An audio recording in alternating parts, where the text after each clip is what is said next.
एक प्यार का नगमा है, मौजों की रवानी है। आए ऋतुराज तो बिसार सब काज, कोई मीठी मीठी धुन गुनगुनाने लगी धरती। हंसा के जलवत जीवन को चेतन काटा बदल गया। दादा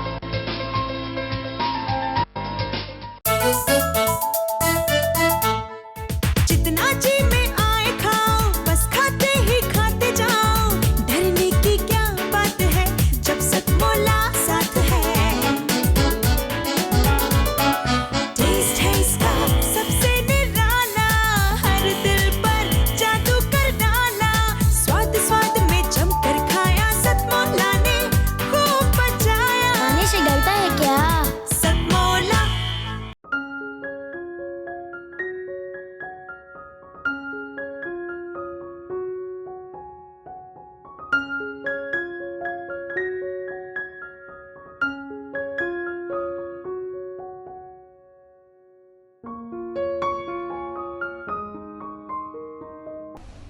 नमस्कार मित्रों, एक नए एपिसोड के साथ मैं पुनः आपके बीच उपस्थित हूं। आपका भुवनेश सिंघल।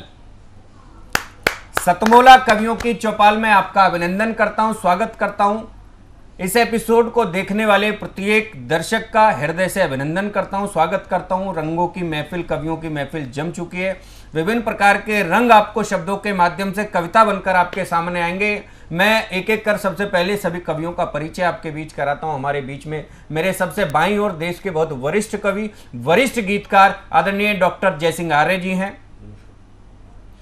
मेरे बाईं ओर मेरठ की धरती से आई, मेरठ से उपस्थित हमारे बीच में हुई हैं शुभम त्यागी जी। मैं उनका भी अभिनंदन करता हूं, स्वागत करता हूं। मेरे दाहिने ओर बैठे हैं अशोक शर्मा जी। मैं उनका भी हास्य के, व्यंग के एक बड़े कवि हैं, मैं उनका भी अभिनंदन करता हूं। और मेरे ठीक दाहिनी ओर बैठी हैं सुषमा सवेरा जी। दोबारा बोलूंगा, मेरे ठीक दाहिनी ओर बैठी हैं, मेरठ से ही आप भी पधारी हैं, सुषमा सवेरा जी। उनका भी अभिनंदन कीजिए, स्वागत कीजिए। मैं कविताओं की इस महफिल में सबसे पहले चलना चाहता हूं। मेरठ से पधारी हमारे बीच, क्रांति की भूमि से पधारी, जहां पर क्रांति का बिगुल बजा सन 1857 में। वहां से निकलकर जब देश की एक कवित्री पूरे देश में अपने शब्दों के माध्यम से जानी जाती हो, अपने मधुर स्वर के कारण जानी जाती हो, और विशेषकर जब वो वीर रस की बात करती हो, रानी लक्ष्मीबाई पर बात करती हो, तो निश्चित रूप से देश का भविष्य लगता है कि कहीं सुरक्षित हाथों में है। हमारी मेरठ की धरती से पधारी शुभम त्यागी जी मेरे ठीक बाईं ओर बैठी है। झांसी की रानी पर उनकी एक बहुत प्रसिद्ध रचना है। कई बार मैंने उनको सुना, मन होता है कि हर बार उस कविता को सुने और यहां तक कि अपने दर्शकों तक उसको पहुंचाएं। मैं उनसे निवेदन करूंगा उस पंक्ति के लिए, उस कविता के लिए, मगर उससे पहले चार पंक्तियां कहना चाहता हूं कि वातावरण वीररस का बने, हम अपने देश के शहीदों की ओर जाएं, उनकी स्मृतियों को अपने हृदय में धारण करें। चार पंक्तियां कहता हूं कि शहीदों की शहादत पर मुझे एक गान लिखना है। क्या करना है हम कवियों को? दायित्व बताता हूं अपने माध्यम से, चार पंक्तियों के माध्यम से, कि शहीदों की शहादत पर मुझे एक गान लिखना है। मेरे जो दिल में उठता है वही तूफान लिखना है, और भले फिर क्यों ना मेरे प्राण भी तन छोड़ दे मेरा, मुझे सागर के सीने पर भी हिंदुस्तान लिखना है। क्या बात है, बड़ी बढ़िया। ऐसे ही तेवरों की, ऐसे ही स्वर की धनी एक कवित्री शुभम त्यागी जी हैं। उनको आमंत्रित करता हूं। आपकी जोरदार तालियां उस कवित्री के लिए बजे। शुभम त्यागी जी। नमस्कार दोस्तों, सतमोला कवियों की चौपाल के सभी दर्शकों को मेरा सादर प्रणाम। बहुत अच्छा संचालन भुवनेश जी कर रहे हैं, धन्यवाद। क्रांति धारा मेरठ से होती हूँ तो देश की बात भी करती हूँ, शहीदों की बात भी करती हूँ। चार पंक्तियाँ आप तक पहुँचाना चाहती हूँ, और बेटियाँ, माएँ, पत्नियाँ देख रही हैं, सुन रही हैं, उनसे भी निवेदन है कि वो अपने बच्चों को या छोटे भाई बहनों को झूठी मूठी मनगढ़ंत राजा रानी की कहानी ना सुना करके अगर देश के वीरों की, वीरांगनाओं की कहानी सुनाए तो शायद बच्चे उनको बहुत बढ़िया बात कही, बहुत अच्छी बात, आगे बढ़े। बिल्कुल बहुत अच्छी बात जी। शहीदों की चलो मिलकर कि कोई बात हो जाए, क्या बात। भले अब दिन निकल जाए, भले ही रात हो जाए, क्या बात। कहानी राजा रानी की नमा हमको सुनाना तुम ओह क्या बात, बढ़िया। कहानी राजा रानी की, नमा हमको सुनाना तुम कहानी अब शहीदों की, नई सौगात हो जाए। क्या बात, क्या बात है, वाह वाह वाह। कहानी अब शहीदों की नई नई सौगात हो जाए। और एक गीत पढ़ना चाहती हूँ जिसका जिक्र भुवनेश जी आपने जी, जी। किया। और बचपन से ही मैं जी। जिस वीरांगना को देखती सुनती पढ़ती आई, यानी कि जब तक मैं पढ़ना भी नहीं जानती थी, मैं उनको पिक्चर्स में, फोटो में, किताबों में देखती आई। जी उन्हीं पर एक गीत पढ़ती हूँ, झांसी बहुत की रानी सुंदर पर। जी, सुनिएगा बहुत दादा अच्छा आप। गीत स्वागत है, है। स्वागत है, स्वागत है, बहुत अच्छा। अब तक जो मैं सुनती आई, हम्म, अब तक जो मैं सुनती आई, हाँ वो अमर कहानी थी, झांसी वाली रानी थी वो, झांसी वाली रानी थी, बहुत बढ़िया। वाह, वाह। झांसी वाली रानी वाह वाह वाह वाह, बहुत अब बढ़िया। तक जो मैं सुनती आई, क्या बात है। हाँ वो अमर कहानी थी, झांसी वाली। झांसी वाली रानी थी वो, झांसी वाली रानी बहुत थी, बढ़िया। झांसी वाली रानी थी। बचपन से ही जिसके मन को, बचपन से ही जिसके मन को बरछ कपाण ही भाए थे, नाना के संग मिलकर उसने यही तराने गाए थे, क्या बात। नाना के संग मिलकर उसने यही तराने गाए थे। छोड़ के गुड्डे गुड़िया सारे, छोड़ के गुड्डे गुड़िया सारे, ऐसी बनी सयानी थी, झांसी वाली रानी थी वो, झांसी वाली रानी थी, बहुत झांसी वाली रानी थी। और एक बंद और इसका रखती हूँ, जी क्या कहती हूँ कि साहस दृढ़ता संयम जिसके, साहस दृढ़ता संयम जिसके, मन को सदा ही भाते थे, साहस दृढ़ता संयम जिसके, मन को सदा ही भाते थे। भारत माँ की आजादी के, भारत माँ की आजादी के सपने सुहाने आते थे, क्या बात, भारत माँ की आजादी के सपने सुहाने बहुत अच्छे, वाह। आते थे। बांध शीश मृत्यु का बाना, बांध शीश मृत्यु का बाना, रणकूद पड़ी मर्दानी थी, क्या बात, झांसी वाली रानी बहुत थी अच्छे वो, भाई, झांसी बहुत वाली बढ़िया। रानी थी, झांसी वाली रानी थी। और कैसे झांसी वाली रानी ने अपने नन्हे शिशु की भी रक्षा की और झांसी भी नहीं छोड़ी।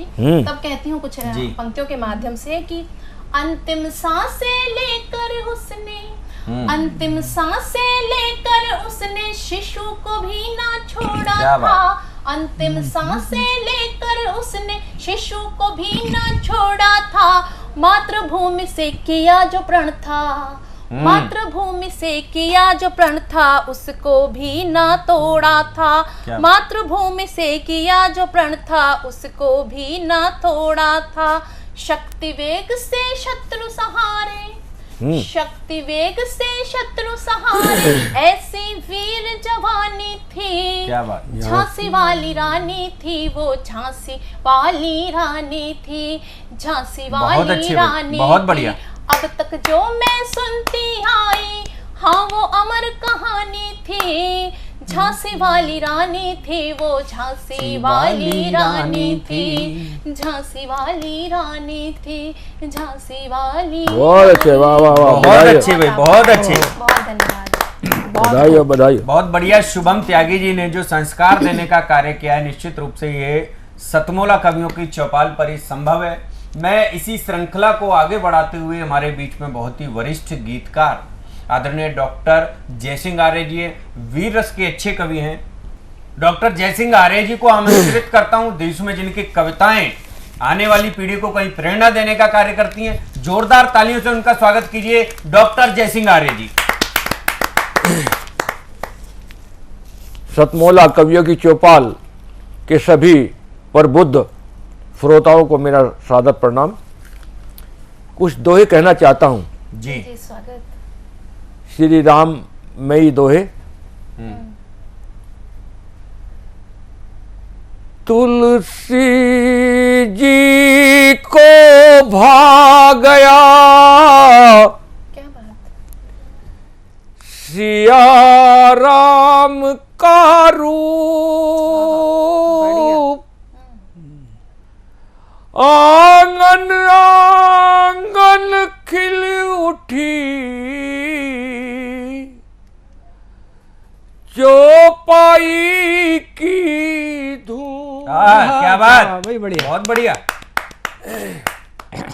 और एक बड़ा उपेक्षित पात्र हुआ है रामायण में उर्मिला के रूप में।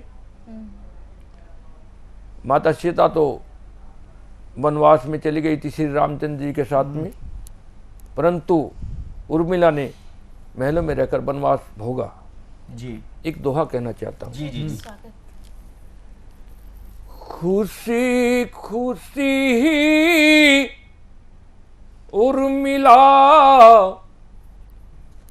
थी पीड़ा के पास, बढ़िया।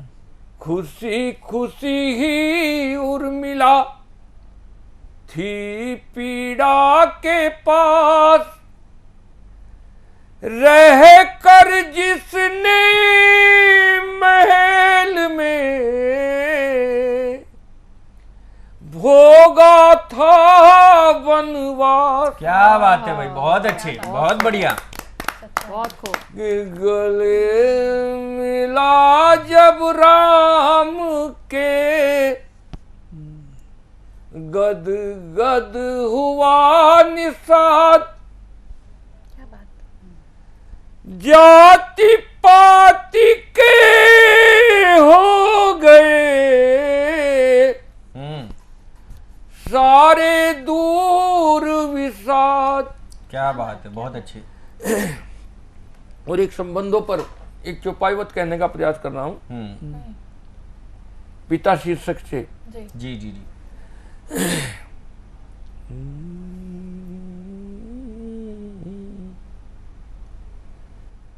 मेरे मन का गाँव पिताजी, मेरे मन का गाँव पिताजी,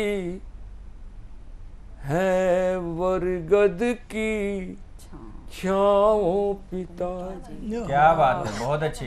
है बरगद की छाँव पिताजी, चल कर आए सुसता लो कुछ, चल कर आए सुसता लो कुछ, आओ दबा दूं पाँव पिताजी। हाय हाय, क्या बात, बहुत अच्छे भाई। आए सुसता लो कुछ, आओ दबा दूं पाँव पिताजी। माँ बरसाती अपनी ममता, माँ बरसाती अपनी ममता, ठहराए जिस ठाव पिताजी के मेहमानों की राहें तकते, मेहमानों की राहें तकते, सुन कौवे की काओ पिताजी। क्या बात है, मेहमानों की राहें तकते, सुन कौवे की काओ पिताजी के सिखलाते थे हमको नित नित, सिखलाते थे हमको नित नित, दुनिया के हर दांव पिताजी। क्या बात है। मेरे मन का गाँव पिताजी, है बरगद की छाँव पिताजी। क्या बात है, बहुत अच्छे। बहुत मार्मिक रचना। बढ़िया। बहुत बहुत ही मार्मिक रचना यहाँ पर डॉक्टर जयसिंह आर्य जी ने पिता के ऊपर सुनाई। बहुत मन को भावुक कर दिया, कहीं हृदय भाव विभोर हो गया पिता को लेकर। पिता की स्मृतियाँ सदैव हमारे जीवन को प्रेरणा देती हैं, हमारा मार्गदर्शन करती हैं। इस मार्गदर्शन से निकलकर जब व्यक्ति समाज में जाता है तो अपने जीवन के अपने हिस्से के संघर्षों को झेलकर निश्चित रूप से सफलता के सोपान तक पहुंचता है। ऐसे ही एक हमारे कवि हैं जो सफलता के सोपान पर पहुंचे हुए हैं। हास्य के बड़े कवि हैं अशोक शर्मा जी, मेरे दाहिनी ओर यहाँ पर उपस्थित हैं। मुझे उनके लिए 4 पंक्तियाँ कहीं राजेश चेतन जी हमारे देश के एक बड़े कवि है, वो कहा करते हैं कि यदि अपने दोस्तों के साथ, हंसी में कई बार कहते हैं मेरे, यदि हंस बोल लेते अपने हम यारों के साथ, यदि दिल को खोल लेते, यदि हम अपने यारों के साथ दिल को खोल लेते, यहां से करना, यदि दिल को खोल लेते यदि हम अपने यारों के साथ, तो अस्पताल में ना यूं खोलना पड़ता औजारों के साथ। क्या तो ऐसे ही हास्य से आपके दिल को खोलने वाले, यदि वो दिल को खोलेंगे तो निश्चित रूप से औजारों से कभी नहीं खुलेगा दिल। खूब हंसिए, ठहाका लगाइए। आमंत्रित करना चाहता हूं अशोक शर्मा जी को, जोरदार तालियों से आमंत्रित कीजिए अशोक शर्मा जी। दिल्ली की एक बहुत बड़ी समस्या है कार पार्किंग। अगर आप कार पार्क करने कहीं जाएंगे तो आपको दूसरे मोहल्ले में जाके जगह मिलेगी। बिल्कुल। वही मैंने देखा, कार पार्किंग के बीच में एक महिला चारपाई बिछाकर आधी लेटी थी आधी बैठी थी। मेरी समझ में नहीं आया, मैंने उससे सीधा सीधा प्रश्न किया और उसने बड़ा अजीब जवाब दिया कि कार पार्किंग में लेटी एक महिला से हमने कहा, बहन जी यहाँ चारों ओर कारें खड़ी हैं, बीच में आप पड़ी। इसका क्या कारण है, क्या वजह है, आपको पता नहीं है कार पार्क करने की जगह है? क्या बात है। वह बोली, भाई साहब यह तो जानता सारा जहां है, पर इस महानगर में कार पार्क करने की जगह कहाँ है? बिल्कुल सही बात। मैं ही एक अकेली महिला हूँ जो इस समस्या को मिटाने पर तुली हूँ और तुली हुई रहूंगी जब तक मेरे पति बाजार से सब्जी लाकर यहाँ कार खड़ी नहीं कर देते। अच्छा, वो जगह घेर रखी है, तब तक मैं इसी अवस्था में वही पड़ी रहूंगी। जगह घेर रखी है। बहुत अच्छे भाई, बहुत बढ़िया। मित्रों, बड़ी भाग्यशाली महिलाएं होती है जिनके पति सब्जी लेकर आते हैं। हाँ, मेरे भी लाते हैं। उनसे भाग्यशाली महिलाएं वो होती हैं जिनके पति बनाते हैं। थैला लेकर पीछे पीछे चलते हैं, छाटने के लिए आगे आगे पत्नी चलती है। आप कौन सी वाली कैटेगरी की? ये पत्नी ने मेरी ने देख लिया अच्छा, और देख लिया तो बोली कल आप भी चलेंगे। हाँ, मैंने कहा बिल्कुल चलेंगे। दूसरी वाली। अच्छा, तो अगली बार आगे आगे पत्नी, पीछे पीछे थैला लेकर हम। क्या बात, क्या वहां पत्नी सब्जी खरीद रही है। मैंने देखा वहां एक डॉक्टर की दुकान थी। हाँ, मैंने कहा यार सब्जी वालों के बीच में डॉक्टर की दुकान क्या कर रही है? मैं डॉक्टर से बात कर रहा हूँ, पत्नी सब्जी खरीद रही है, आप कविता का आनंद लें। कि एक बात समझ में नहीं आई श्रीमान, सब्जी मंडी और उसमें डॉक्टर की दुकान। एक बात समझ में नहीं आई श्रीमान, सब्जी मंडी उसमें डॉक्टर की दुकान। हमने डॉक्टर से पूछा इसका कारण बताएंगे, वह बोला आइए विस्तार से समझाएंगे। ये पहला मरीज अपने आप ही मौत से जूझ लिया था। रात चलते चलते भिंडी का भाव पूछ लिया था। क्या बात। भाव सुनते ही भुन्न हो गया, इसका आधा हिस्सा सुन्न हो गया। क्या बढ़िया व्यंग, बढ़िया व्यंग। और इसने सब्जी मंडी में आकर अपनी जान को आफत लगाई है। सब्जियों के भाव से ज्यादा इसका ब्लड प्रेशर आई है। क्या बात, बहुत अच्छे। वही आज के समय, वाह वाह। यह जन्मजात लोभी स्वाद में खा गया आधा किलो गोभी। अब 100 रुपए का भाव सुनकर सुबक रहा है, आधा किलो गोभी सुबह से उबक रहा है। क्या बात है, बहुत अच्छी। ये 100 रुपए की सब्जी अंटी में छुपा कर ले जा रहा था। ये 100 रुपए की सब्जी बहुत बढ़िया अंटी में छुपा कर ले जा रहा था। जेब कतरों ने ऐसा भापा कि इसकी अंटी ही साफ कर दी। कसकर पकड़े था इसलिए एक उंगली भी हाफ कर दी। बहुत बढ़िया, बहुत अच्छे। ये सरकारी बाबू सब्जी मंडी में भी अपनी दादागिरी दिखा रहा था। जब मांगने पर धनिया नहीं मिला तो जबरन उठा रहा था। कुछ दुकानदारों ने इसे कपड़े की तरह निचोड़ दिया जिस हाथ से धनिया उठाया था वो हाथ ही तोड़ दिया। क्या बात है, बहुत अच्छी भाई। ये मोटी महिला कल जब सब्जी वालों की गैल गई तो भिंडी का भाव सुनकर मुर्गे मटर की तरह फैल गई। मटर की तरह इसका संतुलन बिगड़ गया, मिर्गी का भयंकर दौरा पड़ गया। जब कोई हथकंडा भी काम नहीं आया तो सब्जी वालों ने इसे लहसुन सुंघाया और ये भी कमबख्त फैंटी लहसुन सूंघते ही उठ बैठी। और वो जिसके हाथ में बंदूक है उसके बेटे से किसी ने 700 रुपए की सब्जी छुड़ा ली है। तब से वह बंदूक लिए घूम रहा है, जिसने छुड़ाई है उसे ढूंढ रहा है। अंत में डॉक्टर बोला पता नहीं इस दुनिया में कैसे कैसे लोग हैं जो जरा सी महंगाई को भी सहन नहीं कर पाते और मरने के लिए सब्जी मंडी में चले आते हैं। अगर उनका सब्जी मंडी में आना इतना ही जरूरी है तो सब्जी मंडी के बीच में एक डॉक्टर की दुकान खोलना हमारी लाचारी है, हमारी मजबूरी है। क्या बात है, बहुत अच्छे, बहुत अच्छे। अशोक शर्मा जी ने बात की दादागिरी की, हास्य के माध्यम से वीरता की बात की, बहादुरी की बात की, बंदूक की भी बात की। मगर मित्रों आपको बताना चाहता हूँ हमारे अशोक शर्मा जी भी कम बहादुर नहीं है।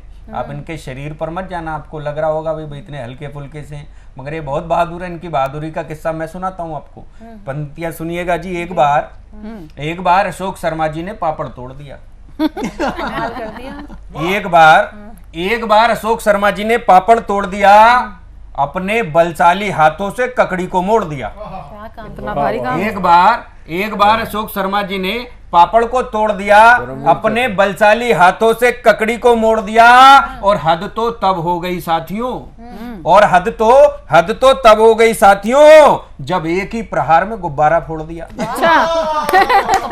जब एक ही प्रहार में गुब्बारा फोड़ दिया। और इनकी बहादुरी का किस्सा यहीं खत्म नहीं होता। अच्छा, इनकी बहादुरी का किस्सा यहीं खत्म नहीं होता। एक बार तो इन्होंने नींबू निचोड़ दिया। इतने बड़े बड़े काम कर दिए, क्या बात है। चलिए, बहुत अच्छे हास्य की रचनाओं के माध्यम से अशोक जी ने खूब हमको हंसाया, गुदगुदाया। हास्य से निकलकर अब पुनः राष्ट्रवाद की ओर चलते हैं, सामाजिक सरोकारों की ओर चलते हैं, संवेदनाओं की ओर चलते हैं। देश की एक बड़ी कवित्री सुषमा सवेरा जी मेरे ठीक दाहिनी ओर बैठी है, मैं उनको आमंत्रित करता हूं, आवाज देता हूं। आपकी जोरदार तालियां इस कवित्री को मिले, सुषमा सवेरा जी। बहुत बहुत आभार आपका भुवनेश जी, और सतमोला कवियों की चौपाल के और इस स्टूडियो के हमारे प्रवीण भाई को सत सत नमन प्रणाम करती हूँ। और अपनी सीधी सीधी बात बताती हूँ कि मैं कहाँ से आई हूँ इन 4 पंक्तियों के माध्यम से। मैं हिंद की बेटी हूँ, हिंदुस्तान से आई हूँ। मैं हिंद की बेटी हूँ, हिंदुस्तान से आई हूँ। संस्कार की सौगातें मैं संग संग लाई हूँ। संस्कार की सौगातें मैं संग संग लाई हूँ। हिंदी की बोली में हिंदुस्तान है बसता। हिंदी की बोली में हिंदुस्तान है बसता। हिंदी की बिंदी में, हिंदी की बिंदी में 16 श्रृंगार में लाई हूँ। मैं हिंद की बेटी हूँ, हिंदुस्तान से आई हूँ। और एक गीत आपके सामने कि जब बच्चा छोटा होता है, अभी हमारी शुभम बहन ने देशभक्ति की बात करी और कहा कि भाई झूठी मूठी कविताएं ना सुनाए, कहानियां ना सुनाए दादी नानी माँ, इस देश के बारे में बच्चों को जागरूक करें और अच्छे अच्छे उनके अंदर संस्कार भरे। तो मैं वहीं आपको ले चलती हूँ, सुनिएगा। माँ तुम मेरा ले लो नमन,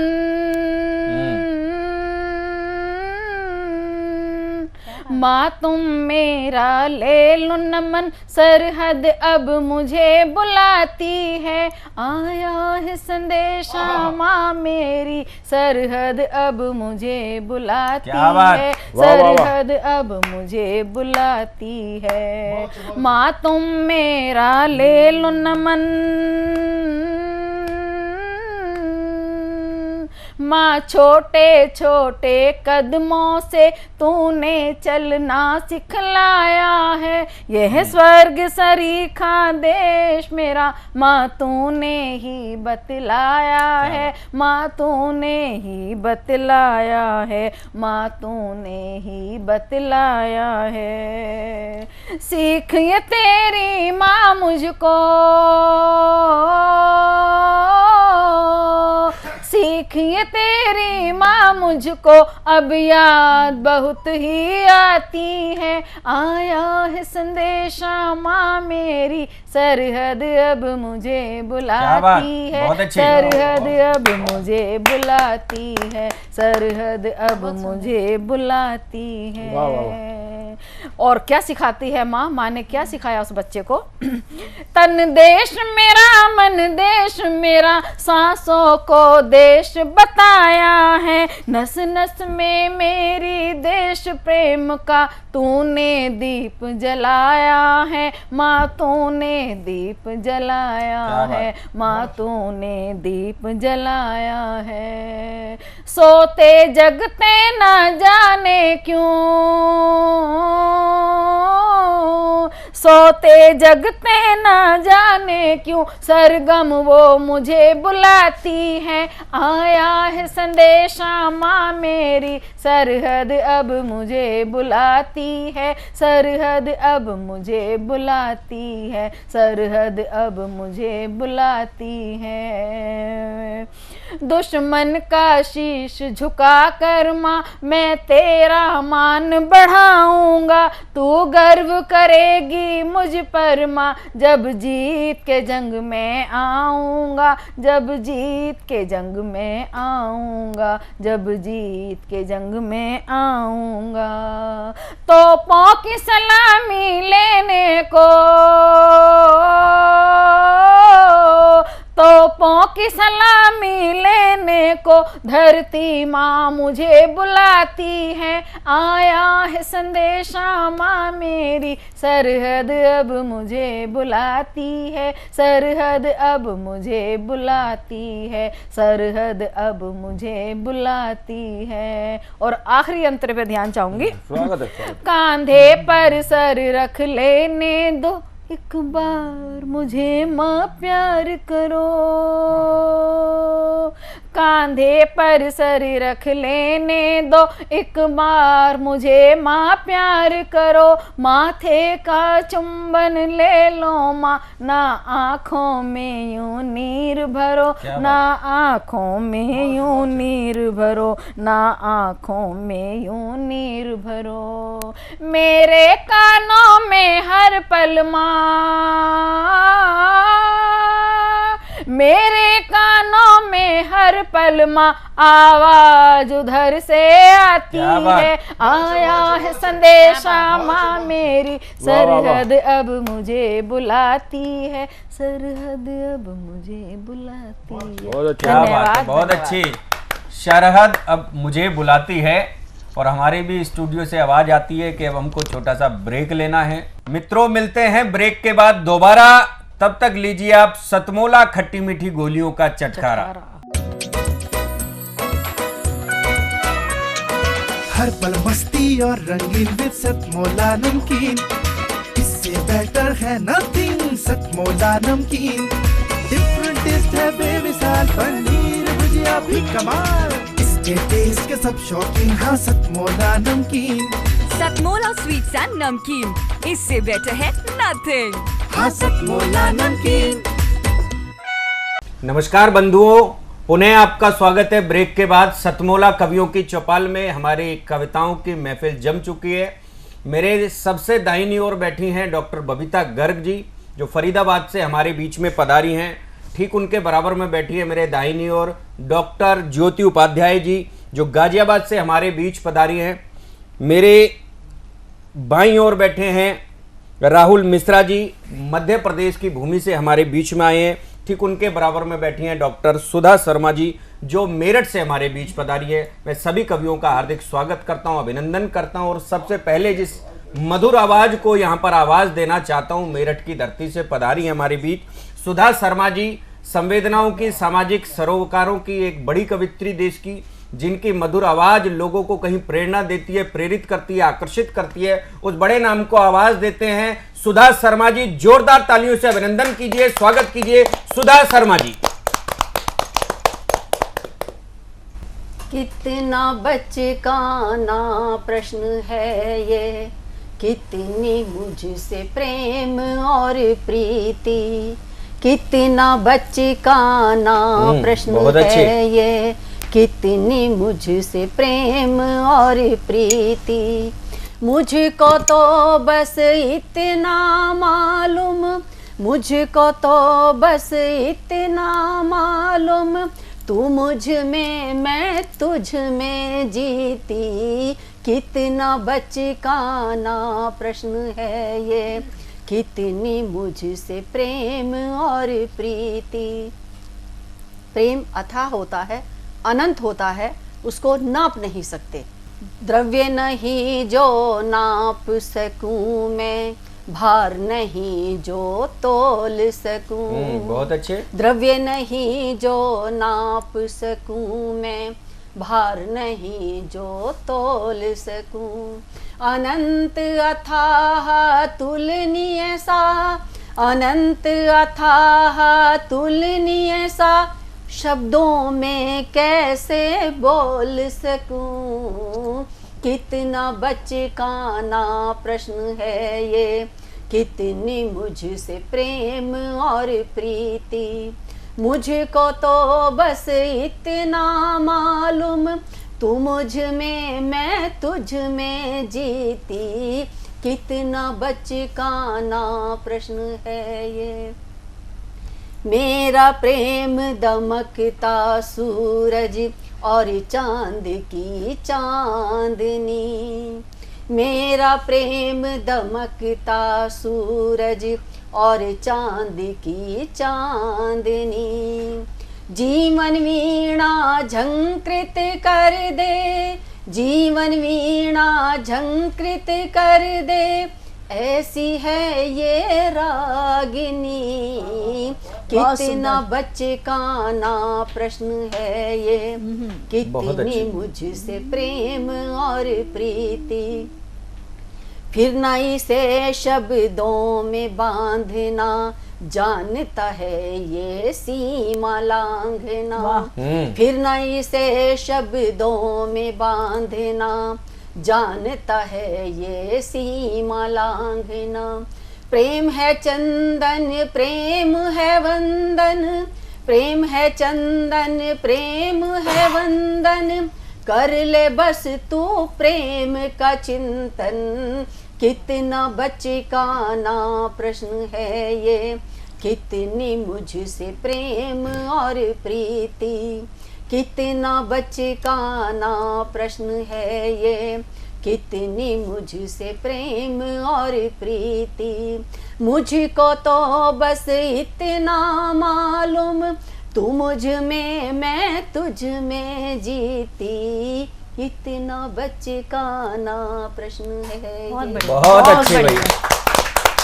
कितना बचकाना प्रश्न है ये के माध्यम से निश्चित रूप से सामाजिक सरोकारों के विषय को बहुत अच्छे से डॉक्टर सुधा शर्मा ने उठाया। मैं बहुत बहुत साधुवाद देता हूं सुधा शर्मा जी को। और चलते हैं अब एक ऐसी कवित्री की ओर, जब देश में वातावरण बदला, सत्ताएं बदली, तो शायद राम के प्रति, ईश्वर के प्रति हमारी आस्थाएं चरम पर पहुंची। हमारे कवि कुल के एक बहुत ही युवा मगर श्रेष्ठ कवि अमन अक्सर ने कभी कहा राम के लिए कि सीता अग्नि में न जली, राम जल में जल गए। तब राम के प्रति ये सिद्ध हुआ कि जो लोगों के हृदय में भावनाएं हैं, जो आस्था है, वो शायद कहीं शब्दों के माध्यम से आज बाहर आने को आतुर हैं। ऐसी हमारे बीच में कवित्री हैं डॉक्टर ज्योति उपाध्याय जी, जो गाजियाबाद से हमारे बीच आई हैं। राम पर बहुत सुंदर गीत उनके पास है। राम के लिए मैंने भी कभी लिखा 4 पंक्तियां, कहता हूं कि राम के दीवाने बनो। भावनाएं जब चरम पर पहुंची तो किस प्रकार भय मुक्त वातावरण हुआ जब सत्ताएं बदली और राम के प्रति हमारी आस्था चरम पर पहुंची तो मन से 4 पंक्तियां निकली कि राम के दीवाने बनो। राम के दीवाने बनो बड़ी कवित्री को आवाज देना चाहता हूं, राम पर लिखने वाली उस कवित्री को आवाज देना चाहता हूं जिसने अपनी कविता के माध्यम से पूरे देश के अंदर धूम मचाई, अपनी एक अलग पहचान बनाई। राम के दीवाने बनो 4 पंक्तियां समर्पित करता करता हूं श्री राम जी के चरणों में के राम के दीवाने बनो, राम के दीवाने बनो, प्रेम के खजाने बनो, राम राम राम राम राम गुण गाइए, दिलों में बसा के राम, होठों पे सजा के नाम, जीवा में मधुरता के स्वाद को जगाइए और फिर देखो मेरे राम कर देंगे सारे काम। एक बार राम जी का ध्यान तो लगाइए, एक बार राम जी का ध्यान तो लगाइए और सब किए शान राम मेरे भगवान राम, राम जी का काज यही राम राज्य। निश्चित रूप से इस राष्ट्र के अंदर राम राज्य आएगा, मैं इस बात को लेकर आश्वस्त हूं। जब डॉक्टर ज्योति उपाध्याय जैसी हमारी देश की नारियां जब राम पर लिखेंगी तो इस राष्ट्र के अंदर पुनः राम राज्य आएगा। इसी राम राज्य की संकल्पना के साथ मैं आवाज देता हूं देश की लाडली कवित्री डॉक्टर ज्योति उपाध्याय जी को। जोरदार तालियों से अभिनंदन कीजिए, स्वागत कीजिए डॉक्टर ज्योति उपाध्याय जी। बहुत आभार आपका सर, सभी को नमन करती हूँ और श्री राम जी के चरणों में अपनी एक रचना समर्पित करना चाहती हूँ। देखिए हमारे जीवन में हमारे जो व्यवहार होते हैं, हमारे विचार होते हैं और हमारे संस्कार, इन सब का आधार हमारे प्रभु श्री राम जी ही तो हैं। तो उन्हीं को समर्पित मेरी ये रचना है। क्या कहती हूँ सुनिएगा। इतना इतना इतना कितना जितना भी है मन में भाव है राम का। क्या बात। इतना कितना जितना भी है मन में भाव है राम का।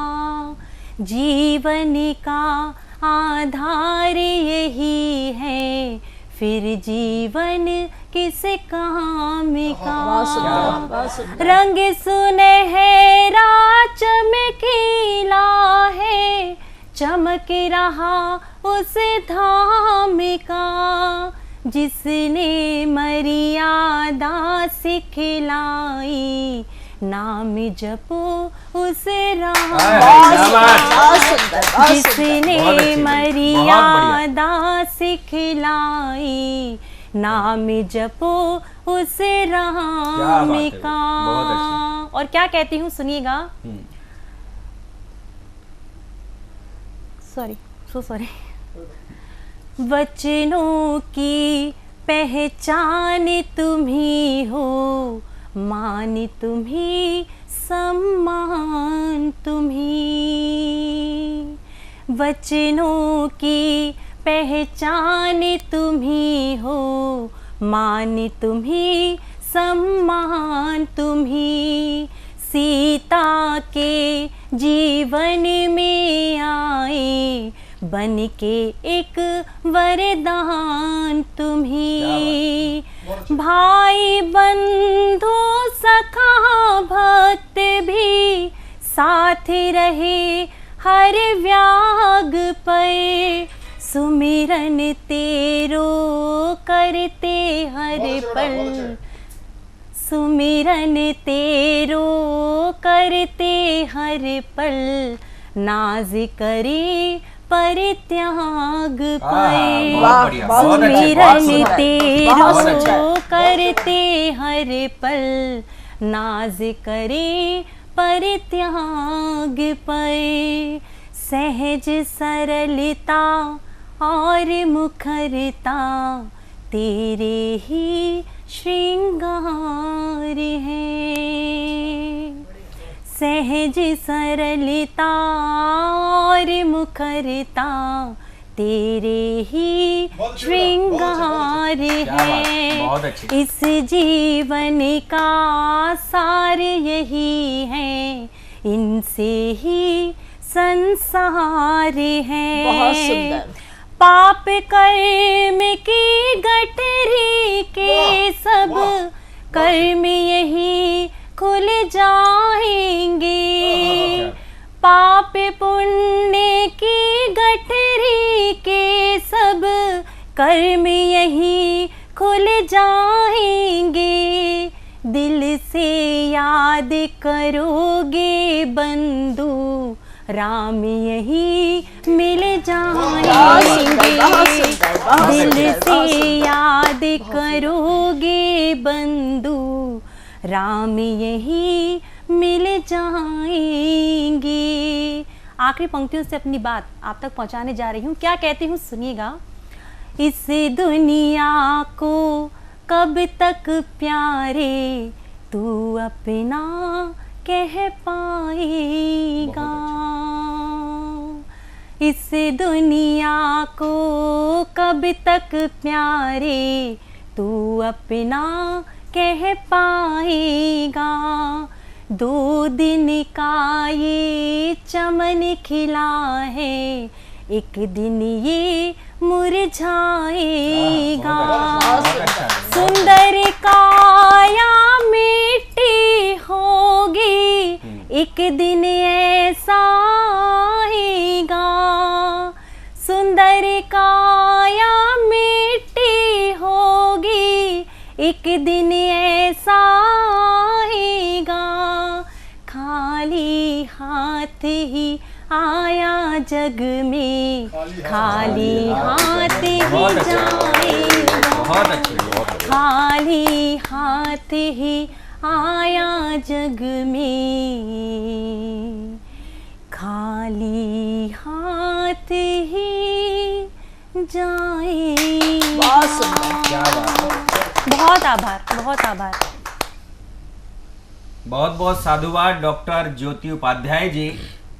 अपने धर्म की यात्रा को, आध्यात्म की यात्रा को बहुत अच्छे से हम लोगों को कराया और अपने शब्दों के माध्यम से धर्म और आध्यात्म की उस यात्रा पर लेकर निकली कि जहाँ जाकर शायद आदमी इस सांसारिक मोह को छोड़ देता है। राम को याद करते हुए अक्सर मन भावुक हो जाता है, मगर राम की भावुकता से बाहर निकलकर एक युवा कवि को बुलाना चाहता हूँ, क्योंकि जब राम के प्रति हम भावुक होते हैं तो निश्चित रूप से इस राष्ट्र के प्रति, राष्ट्रवाद की कामनाएं हमारे हृदय में हिलोर मारने लगती है। एक देश का युवा कवि जो मध्य प्रदेश से आता है, राहुल मिश्रा हमारे मध्य में।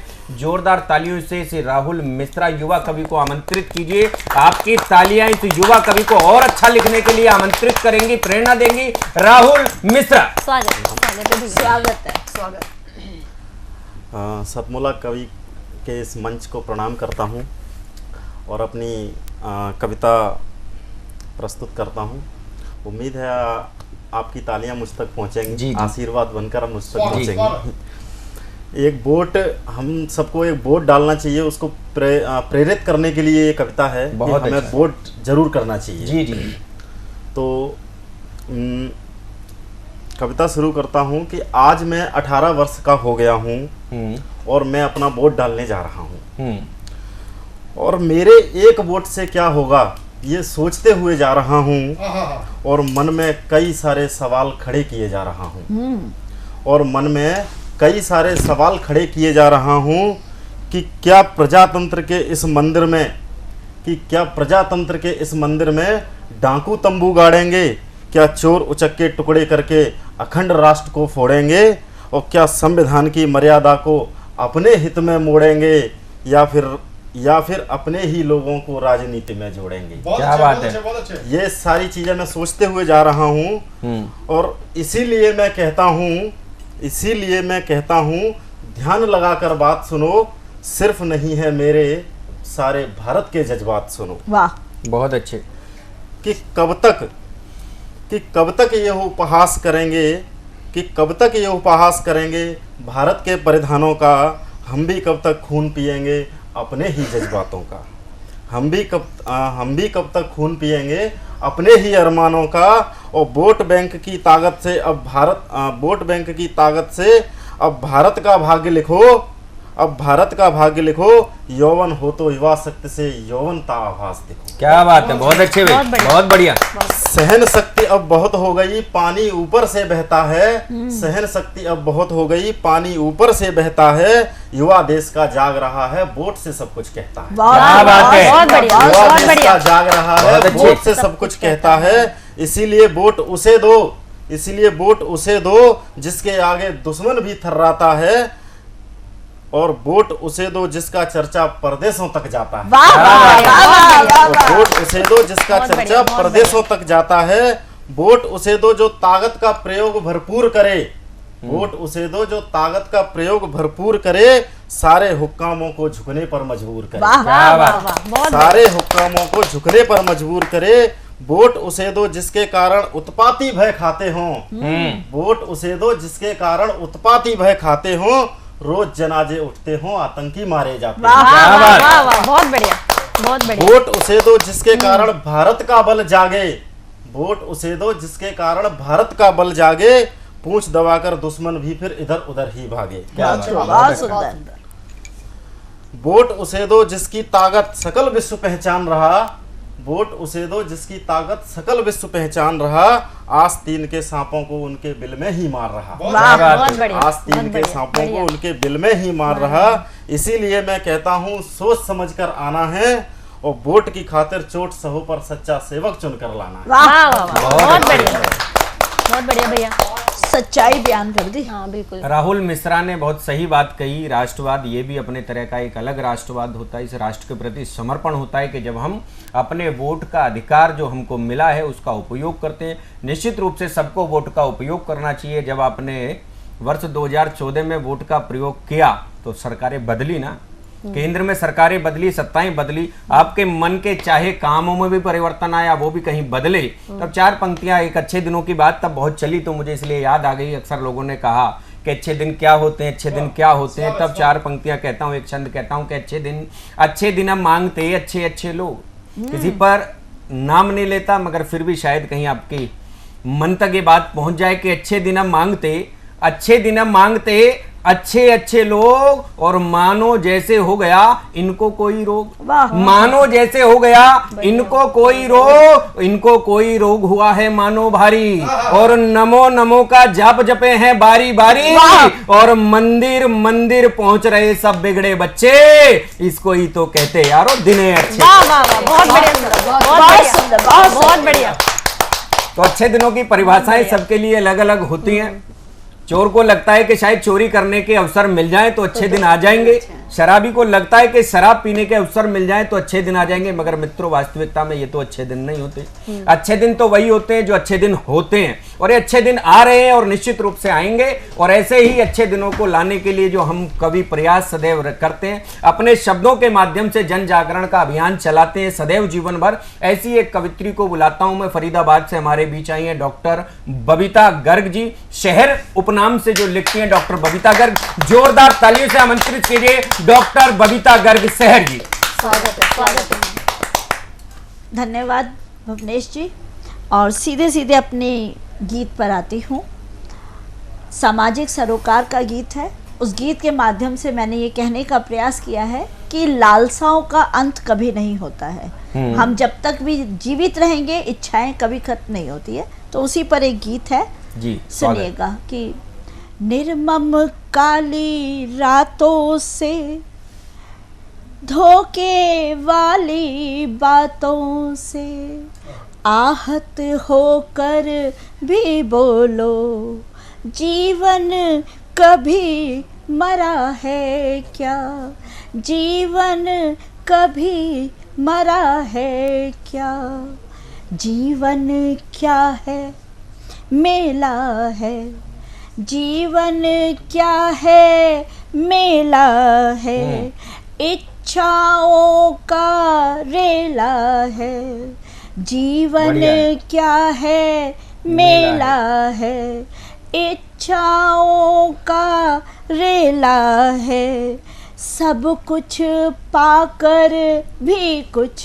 को, सब कुछ पाकर भी कुछ को, जीवन लगे झमेला है, इच्छाओं के घेरे में, इच्छाओं के घेरे में संयम कभी जगह है क्या, आहत होकर भी बोलो, जीवन कभी मरा है क्या, जीवन कभी मरा है क्या।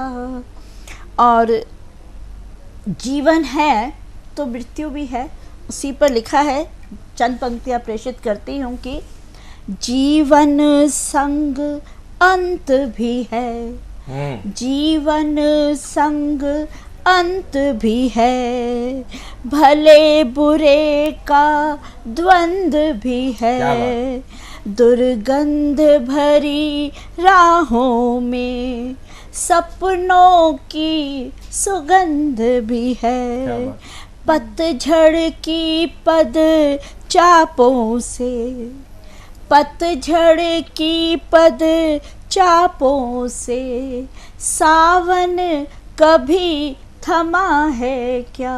क्या बात है। आहत होकर भी बोलो, जीवन कभी मरा है क्या? बहुत अच्छा। बढ़िया। धन्यवाद। और दुख में भी हंसते रहना, दुख में भी हंसते रहना, जीवन संग बहते रहना, जीना है तो बच्चों सा अपना निर्मल मन रखना, पीड़ा सहते सहते भी, पीड़ा सहते सहते भी बचपन कभी डरा है क्या? क्या बात है, बहुत अच्छे। बचपन कभी डरा है क्या? आहत होकर भी बोलो, जीवन कभी मरा है क्या? क्या बात है, बहुत अच्छे भाई, बहुत अच्छे। बहुत बढ़िया, बहुत अच्छा। जीवन कभी मरा है क्या? जीवन कभी नहीं मरा करता मित्रों। जीवन के संघर्ष सतत चलते रहते हैं। चलते हैं अब अपने उस सेगमेंट की ओर जो वीडियो कॉन्फ्रेंसिंग के माध्यम से होता है, वीडियो के माध्यम से होता है। राखी देव हमारे बीच आज वीडियो को लेकर अपने पधारी हुई हैं। उनके वीडियो को सुनते हैं सतमोला कवियों की चौपाल में। आप सुनिए और सराहिए राखी देव जी। सर्वप्रथम मंच को मेरा नमन और कवि तथा कवयित्री महोदया को मेरा नमस्कार। मैं एक नज़्म सुना रही हूँ। कभी दर्द बन के मिला करो, कभी धूप बन के खिला करो, मेरी जिंदगी है बट वृक्ष सी, उसी वृक्ष की छाँव में रहा करो। तेरी राह जो बदल गई मेरी राह से तो क्या हुआ, तुम जिक्र न करना मेरी कभी, जब किसी से तुम वफा करो। कोई छोड़ दे जो तुम्हें अगर, तो तुम ना खुद पे जफा करो। मेरी बात सोचना तुम तभी, जब किसी से तुम गिला करो। कभी दर्द बन के मिला करो, कभी धूप बन के खिला करो, मेरी जिंदगी है बट वृक्ष सी, उसी वृक्ष की छाँव में रहा करो। मैं एक कविता पाठ करने जा रही हूँ जिसका शीर्षक है ऐ जिंदगी कुछ तो बता। कुछ रस्में तुम निभाओ, कुछ कस्में हम खाए, ऐ जिंदगी तू जो रूठ गई, बता अब हम कहाँ जाए। आओ हम तुम साथ बैठे, यूं ही कुछ बातें करें, कुछ तुम अपनी सुनाओ, कुछ हम अपनी कहे। थोड़ी देर तुम ठहरो, थोड़ी देर हम भी रुके, ऐ जिंदगी तू ही बता, तन्हा हम कैसे जिए। वो मंजर पुरानी यादों का, कुछ यादें बीती रातों का, कुछ वादे मीठी बातों का, वो लम्हा जो धुंधलाया सा, वो टूटे सपने अपने अरमानों के, ऐ जिंदगी तू बता, वो एहसास दिल में फिर कैसे जगाए। कुछ रस्में तुम निभाओ, कुछ कस्में हम खाए, ऐ जिंदगी तू जो रूठ गई, बता अब हम कहाँ जाए। आवाज दी है मेरे अंतर मन ने, मुझको नहीं है खबर, क्या हो रहा है ये क्या हो गया है, न जाने तुम्हें देख कर। सोचूं मैं खुद ही न जाने कब से, इतनी उलझन सी क्यों है मगर, दिल जानता है मेरे मन की ये बातें, कैसे कहूँ दिलबर। आवाज़ दी है मेरे अंतर मन ने, तेरी यादों के मीठे सपने संजोए रखी थी मैं रात भर। कभी मैं यूँ जागूं कभी सो भी जाऊं, ऐसे ही दिन थे गुजर। अब आ भी जाओ कि मैं रह न पाऊं, कैसे तुम्हें मैं अब ये बताऊं। सोचती मैं यूं ही अक्सर, दुनिया के डर से तुम्हें खो न दूं मैं, कि लगता है मुझको फिकर। आवाज़ दी है मेरे अंतर मन ने, बहारों ने जैसे करवट लिया है, मचल कर इधर से उधर। तुम्हें भी सताया मुझे भी सताया, न जाने ये क्या सोच कर। औंधे पड़ी थी इस जगह में, नहीं थी मुझे भी सबर। तुमको नहीं थी पता क्या हमारी, कैसे थे तुम बेकदर। आवाज़ दी है मेरे अंतर मन ने, मुझको नहीं है खबर। क्या हो रहा है ये क्या हो गया है, न जाने तुम्हें देख कर।